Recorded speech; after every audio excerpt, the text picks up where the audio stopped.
Sering banget nih berita ketika pemerintah kita itu lagi ngedeketin investor asing atau ngedeketin sebuah perusahaan untuk bangun pabrik di Indonesia, tiba-tiba malah bangun di negara lain. Nah, di episode kali ini gue bakalan membahas beberapa hal yang menghambat investor asing buat masuk ke Indonesia. Kira-kira apa aja penghambatnya? Mari kita bahas semuanya hanya di Opsiana Podcast. Sebagai sebuah negara yang masih masuk ke dalam kategori negara berkembang, Indonesia itu masih sangat membutuhkan bantuan dari investor asing, di mana uang yang masuk ke Indonesia itu akan digunakan untuk membangun infrastruktur dan lain-lainnya di negara kita. Dan tentunya agar investor itu mau masuk ke Indonesia, Indonesia itu harus bisa menawarkan sejumlah benefit tentunya. Dan itu adalah tugasnya dari pemerintah kita.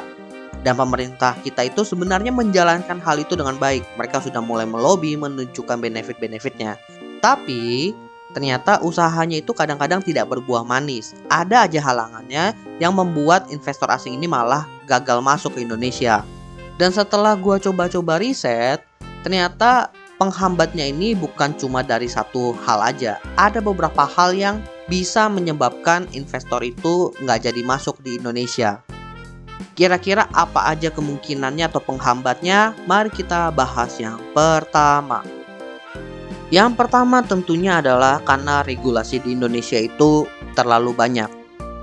Ya, ini bisa dibilang udah menjadi PR lah bagi pemerintah Indonesia karena memang regulasi kita itu untuk para investor masuk, mau mereka menanamkan uang, mau mereka membuka bisnis di Indonesia itu terlalu rumit, terlalu banyak hal yang harus dilakukan. Banyak perizinan yang harus dibuat terlebih dahulu. Dan hal ini sebenarnya udah terjadi dari zaman-zaman dulu di mana ya mau ngurus perizinan bahkan repotnya harus ke sana sini, tidak di satu pintu. Ya sekarang ini udah mulai dipersimpel lah. Cuma masih tetap banyak nih regulasinya. Gue yakin bahwa memang regulasi itu banyak dibuat untuk ya memantau, kemudian menjaga masyarakat Indonesia. Intinya tujuannya itu untuk hal-hal yang baik lah. Tapi sayangnya untuk para investor ini sangat mengganggu.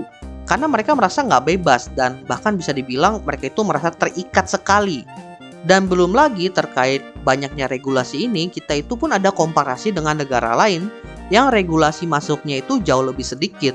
Sehingga ya di mata investor selain melihat potensinya ketika melihat ini, kalau masih mirip-mirip ya mending gue taruh di negara yang regulasinya itu jauh lebih simple. Cuma balik lagi lah, ini memang masih menjadi salah satu penghambat aja karena buktinya meskipun regulasi kita itu lumayan banyak kok investor asing yang masih mau masuk. Karena apa? Karena dibandingkan dengan potensinya regulasi ini masih bukan apa-apa di mata mereka. Karena potensi di Indonesia itu jauh lebih gede. Lanjut, kita masuk ke penghambat yang kedua. Penghambat yang kedua adalah karena perekonomian Indonesia lagi tidak stabil. Ya pasti adalah momentum di mana perekonomian negara kita itu lagi goyang. Dan ketika lagi goyang itu, ya investor itu nggak mau naruh duit di Indonesia. Dan ini sering banget terjadi, bahkan mereka udah naruh duit di Indonesia ketika lagi goyang. Yang mereka lakukan apa ya? Mereka narik duit mereka. Kapan lagi ditaruh? Kalau memang kondisi ekonomi kita itu udah stabil, baru mereka taruh lagi. Tapi itu biasa dilakukan oleh investor-investor yang memang sudah naruh duitnya di Indonesia. Kalau yang belum pernah gimana? Ya belum pernah ketika mereka lihat perekonomian kita lagi kurang stabil, ya mereka ada kemungkinan jadinya nggak bakalan masuk sama sekali. Bahkan meskipun ekonominya itu udah balik ke stabil. Jadi ya memang bisa dibilang timing masuk investor itu dengan kondisi perekonomian Indonesia sangat-sangat penting. Jangan sampai ketika mereka mau masuk itu pas kondisi ekonomi kita itu lagi goyang. Next, penghambat selanjutnya adalah karena tenaga kerja atau SDM Indonesianya. Kenapa? Ya yang paling simpel dari harganya dulu. Bisa dibilang agak overpriced ketimbang tenaga kerja dari negara lain. Terutama untuk investor asingnya pengen buka pabrik di Indonesia. Ya nggak bisa dipungkiri lah kalau investor itu udah pengen masukin duit di Indonesia tentunya berhubungan dengan bisnis. Kalau udah bisnis pasti ada hitung-hitungan. Dan salah satu yang masuk ke dalam hitungan itu adalah dari SDM-nya.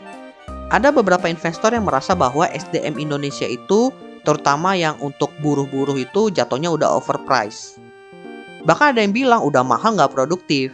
Ya terlepas dari benar atau enggaknya, balik lagi ke dalam perhitungannya. Kalau dibandingkan dengan buruh-buruh dari negara lain, harga buruh di Indonesia itu memang tergolong jauh lebih mahal ketimbang negara lain.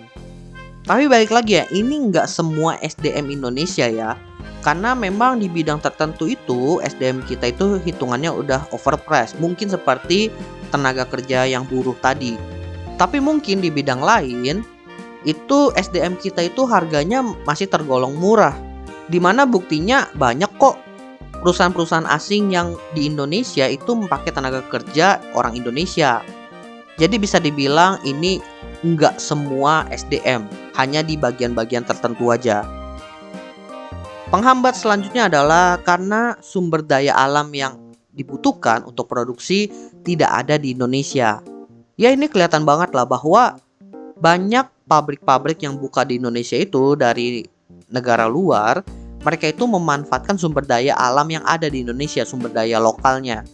Tentunya dengan memanfaatkan sumber daya yang ada di Indonesia ini, dari segi logistik ya jauh lebih murah karena masih di dalam negeri.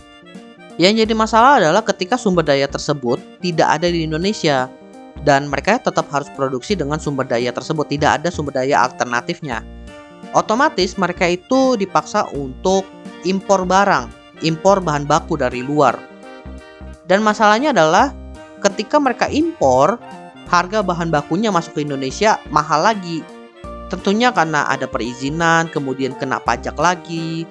Sehingga dari segi biaya produksi juga naik. Yang membuat produk yang dijual di Indonesia jadinya jauh lebih mahal. Tentunya hal-hal seperti ini itu sudah diperhitungkan dari awal mereka itu mau masuk ke Indonesia. Makanya kalau mereka melihat bahwa nggak ada nih sumber daya alternatif yang bisa kita pakai di sini dan kita harus impor, dan dari segi biaya produksi ternyata jadinya membengkak, akhirnya ya udah kita nggak jadi masuk ke Indonesia. Oke, penghambat terakhir kenapa investor asing itu sulit masuk ke Indonesia adalah karena produk yang dijual itu tidak laku atau kurang laku di Indonesia. Tentunya ya kalau mereka itu membuka pabrik atau membuka produksi di Indonesia, target utama mereka itu adalah warga Indonesia dulu. Jadi belum tuh targetnya ke luar.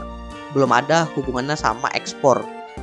Karena apa? Karena tujuan pemerintah menarik investor asing untuk buka pabrik di Indonesia agar produk yang dijual di Indonesia itu jauh lebih murah.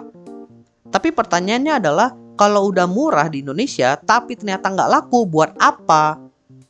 Tentunya kan dari segi operasional bisnis, kemudian dari dana yang mereka invest di negara tersebut, mereka pengen balik modal cepat. Nah, karena mereka naruh uang mereka di sebuah negara, ya mereka pengen balik modal dari negara tersebut dulu. Setidaknya nutup lah dalam jumlah yang lumayan besar. Dan itu menjadi salah satu alasan kenapa negara China itu sempat menjadi pabrik produksinya iPhone. Karena ya di negara China itu menjadi pasar kedua setelah Amerika. Karena mereka bisa mendistribusikan iPhone di negara China tersebut. Dan bahkan bukan cuma iPhone aja, bahkan beberapa produk Apple lainnya.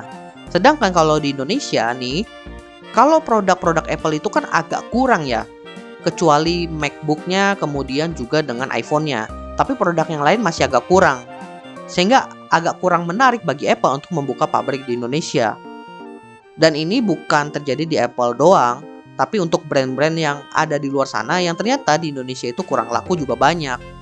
Makanya ketimbang mereka buka pabrik di Indonesia, ya mungkin mereka memilih alternatif lain. Mungkin mereka itu invest di produk-produk yang sudah laku.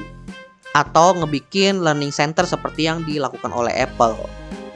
Ya balik lagi lah, semuanya itu sudah ada perhitungan sebelum mereka memutuskan mau masuk atau enggak.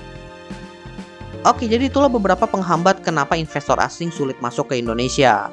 Terlepas dari berbagai alasan yang mungkin menghambat investor itu masuk, yang perlu kita perhatikan adalah bahwa ujung-ujungnya semuanya itu berhubungan dengan bisnis. Kalau nggak ada keuntungan yang bisa mereka raup dalam jumlah besar, ketimbang dari investasi yang mereka masukkan, ya mereka nggak mau masuk. Intinya mereka itu nggak mau untung tipis. Dan masalah perhitungan ini juga lumayan sensitif untuk para investor. Makanya jangan heran kalau Indonesia aja udah memberikan angka yang lumayan menarik buat para investor, tapi ada negara lain yang beda satu angka aja itu udah bisa membuat perubahan keputusan. Jadi menurut gue terkait investor asing masuk ke Indonesia atau tidak, itu kita jangan terlalu menyalahkan pemerintah karena mereka itu udah berusaha keras untuk menarik minat investor. Dan bahkan kalau investor itu sudah mempertimbangkan Indonesia sebagai salah satu negara yang potensial, itu sih udah cukup. Kenapa? Karena ya setidaknya investor itu udah melirik Indonesia. Dan mungkin kesempatannya tidak sekarang tapi nanti di masa depan. By the way teman-teman, jangan lupa follow Instagram dan juga akun TikTok Opsiana Podcast di @opsianamedia, karena di sana akan ada konten-konten menarik dan juga yang bermanfaat buat teman-teman semuanya. Dan juga kalian akan mendapatkan update dari Opsiana Podcast kalau nantinya ada episode terbaru yang rilis. So, jangan sampai teman-teman ketinggalan sama update-nya. Dan terakhir, jangan lupa juga untuk follow atau subscribe Opsiana Podcast di platform kesayangan teman-teman. Dan nantikan konten-konten menarik dari Opsiana Podcast nantinya di sana. Oke, gua rasa itu aja. Thank you buat teman-teman yang sudah mendengarkan. See you next time di episode Opsiana Podcast lainnya.